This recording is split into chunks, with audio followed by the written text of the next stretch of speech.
anche Sonia Alfano qui ad Agrigento per questo battesimo di Articolo 1. Ecco, abbiamo saputo che lei ha deciso di aderire a questo progetto politico, come mai? Fondamentalmente aspettavo questo momento da tanto perché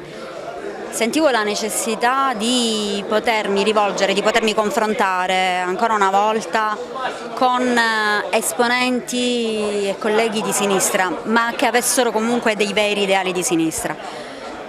Io non ho mai aderito al Partito Democratico proprio perché negli ultimi anni era un coacervo di atteggiamenti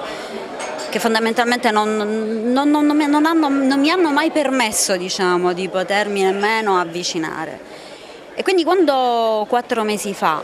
ho saputo della scissione, io già ero in contatto con Gotor, con Bersani per conoscenze pregresse, e devo dire che ho colto questo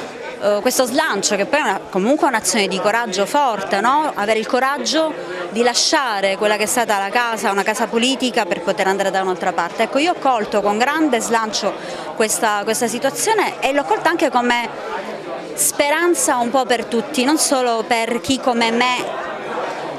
ha sperato che potesse nascere qualcosa, speranza anche per chi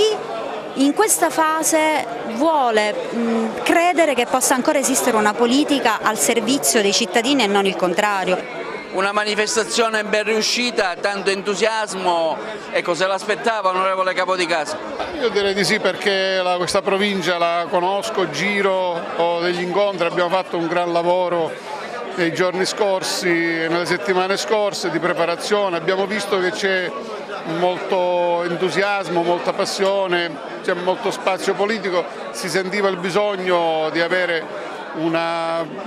presenza, un soggetto politico, un partito, un movimento, qualcosa che raccogliesse le idee, le proposte della sinistra, e oggi ne abbiamo avuto la riprova. Tra le tante cose D'Alema ha puntato sulla costituzione di una forza politica seria, ecco, la serietà al primo punto. Lui l'ha giocata molto sull'ironia, sulla questione, perché naturalmente ha criticato le posizioni di coloro i quali non hanno mostrato serietà, non mantengono le parole, eccedono nella propaganda, sostituiscono la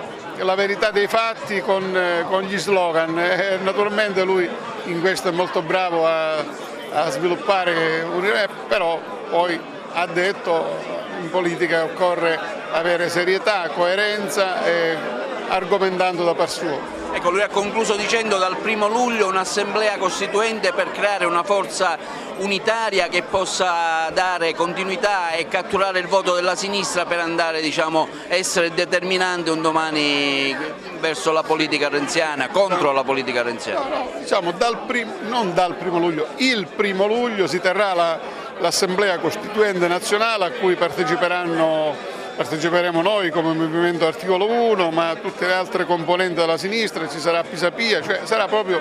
il momento culminante, almeno così lo auspichiamo, di un processo di unità tra tutte queste forze per costruire un soggetto, perché quello che ci chiede la gente, vogliono chiarezza di idee, chiarezza di programmi, i valori, e ci chiedono però anche l'unità per evitare una dispersione.